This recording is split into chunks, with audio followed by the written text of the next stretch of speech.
Good afternoon, everybody. Welcome again to Tehachapi Loop in Illinois. I decided today on a cold, snowy Chicago area Sunday to do a commentary video this time. Although I missed the interaction of scheduling a Facebook Live, just kind of seeing everybody else's frustrations with that format and some of the issues with shooting horizontal versus vertical. I just decided to do a video here, and hopefully everyone enjoys it. The focus today is going to be big trains. One of the fun things about modeling the Tehachapi Loop and the grade in general is the fact that both railroads, Southern Pacific and Santa Fe, ran very heavy consists, especially with the grades set up for eastbounds. As I've showed you in many videos before, many of the trains had not just locomotives up front, but a separate crew and a separate set of locomotives either in the middle or in the back, assisting the train as it went over the hill. So today we've got two trains lined up for you to watch, eastbound heavy trains that'll require helpers and have them on. And we'll talk a little bit about each one as they go by here. So sit back, relax, and enjoy the show.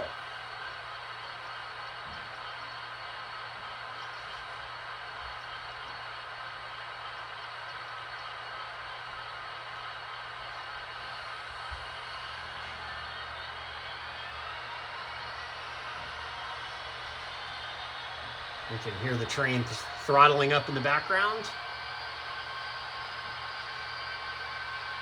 Tehachapi is a great place to sit on the mountains or stand on the mountains and listen to these big, heavy eastbounds climbing the grade. You can hear them echoing up the canyon from miles away, just like you can here, in fact.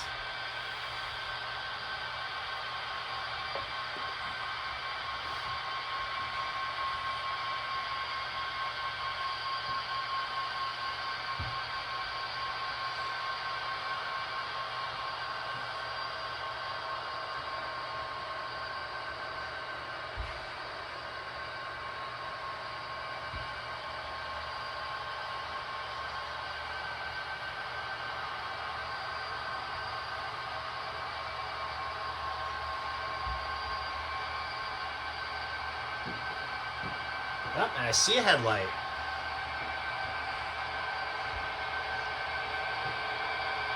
Oh, look at this. We've got some pretty new SD70s on the point here. First new power in a long time for the SP in the 90s. These ran in pairs up what they called the I-5 corridor between Northern California and Southern California and up into Oregon.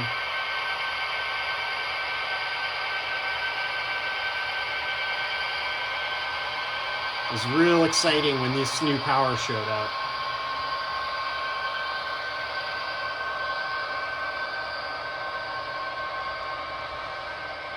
And it looks like just your standard SP drag freight. A lot of lumber products here from Northern California and the Pacific Northwest, Oregon, Washington. Oh, there's particle board from Plum Creek up in Columbia Falls, Montana. So that probably got interchanged off the BNSF in Portland. There's a center beam with some lumber products along with the ubiquitous set of boxcars. And here comes our mid-train helper set.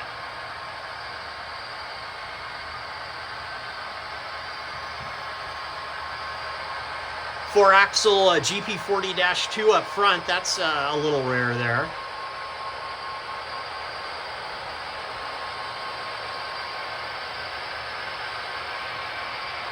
Five units in the middle here. So 7 total units on this train. 2 up front, 5 2/3 of the way back. Here comes the head end up at the top.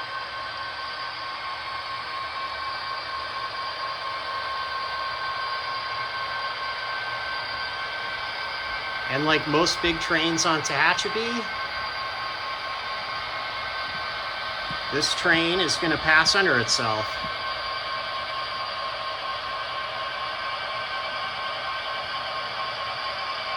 As you are about to see.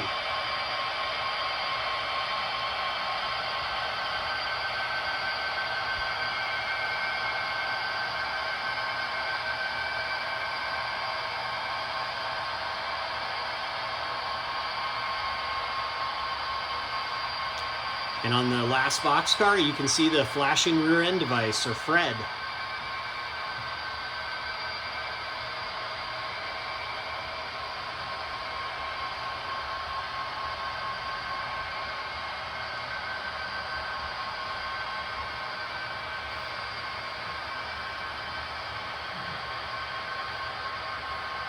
Even though the train is not going fast, these locomotives are at full throttle, meaning they are pulling and pushing as hard as they can and using their tractive effort and horsepower with the weight of this train full of heavy lumber products and other materials. This is about as fast as this train can go.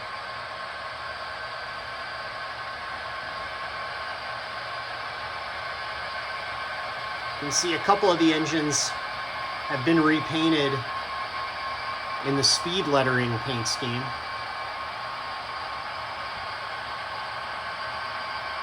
A little cleaner than the general filthy SP engines. You can see some covered hoppers here.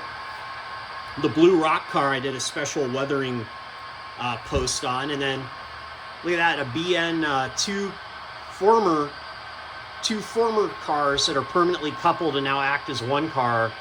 That green BN flour or sugar car. That's cool. That's a new addition.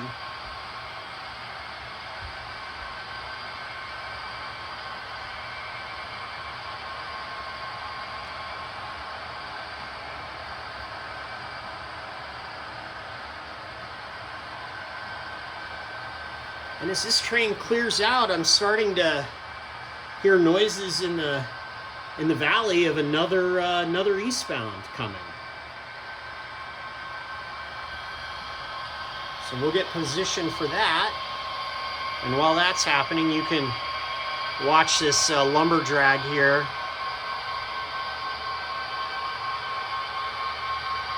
Head off into the distance.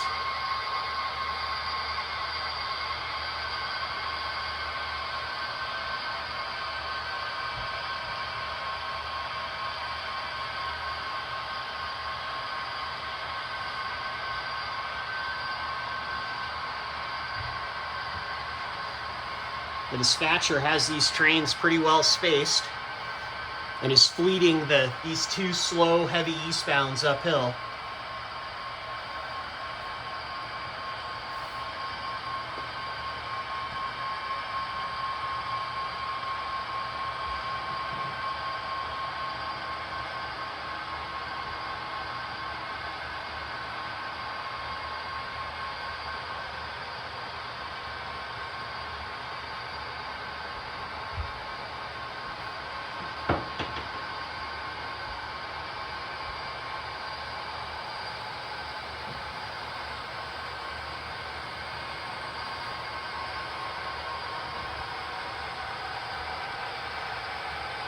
And in a couple of minutes here, we'll have another heavy eastbound to take a look at and talk to you about.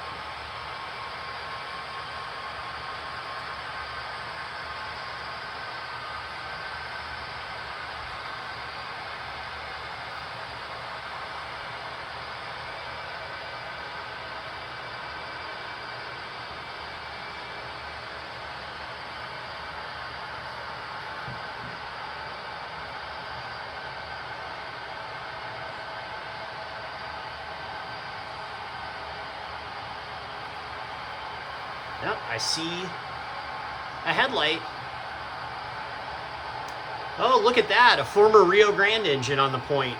I can tell because it has the oscillating headlight in the nose, but interestingly, it also has a full ditch light package and an SP-style oscillating orange light on the top.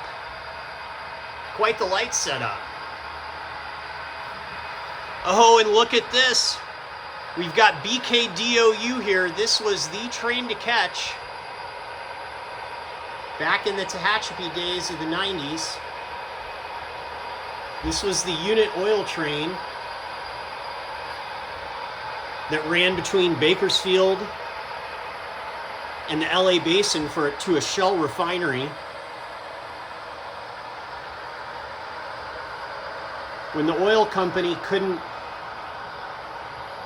build a pipeline through the Tehachapi Mountains, they went to the SP and got a service agreement together, and they went to GATX and they designed these really cool cars that you can see the hoses coupled in between each car in addition to the couplers, so that you only had to load each set of these tank cars on one end. And gravity would fill up one tank car, and then the oil would travel through the pipe into the other tank cars until they were full. And here's Mid-Train Helper, also with a 4-axle, this time a GE 4-axle leading.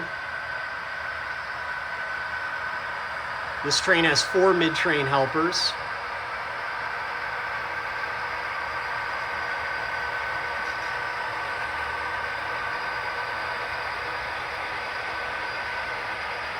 And there you can see the head end now climbing up the upper part of the loop. And again, you can see the hoses in between each tank car there. This train ran on a very hot schedule to get the oil, or the crude oil, I should say, to the refinery. And again, like any good long train on Tehachapi, it will pass under itself here. And just like the first train, there's the flashing rear end device.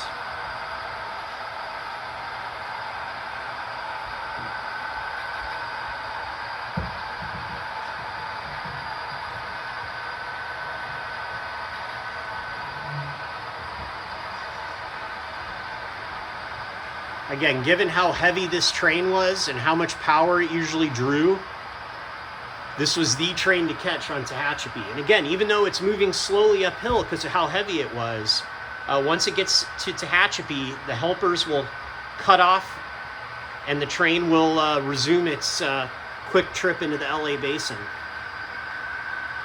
This train ran every single day in the era of modeling, which is the mid-80s to the mid-90s.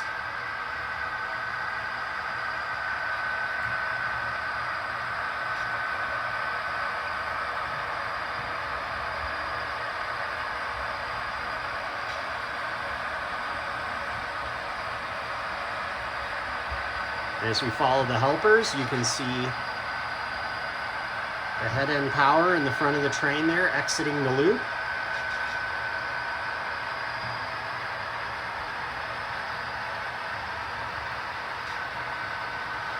As you can tell, a lot of these tank cars or all of them, I should say, are weathered.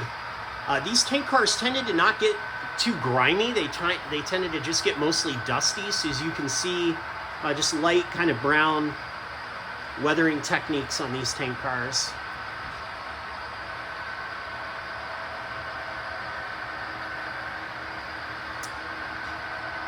And that concludes our 2 big heavy manifest trains with helpers.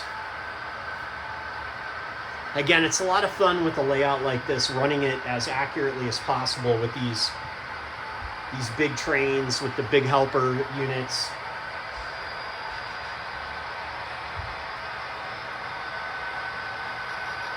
There's a lot of coordination, just like in real life with these trains, making sure that all the locomotives are speed matched. You don't want locomotives running faster or slower than the others, or you can have some real nasty derailments.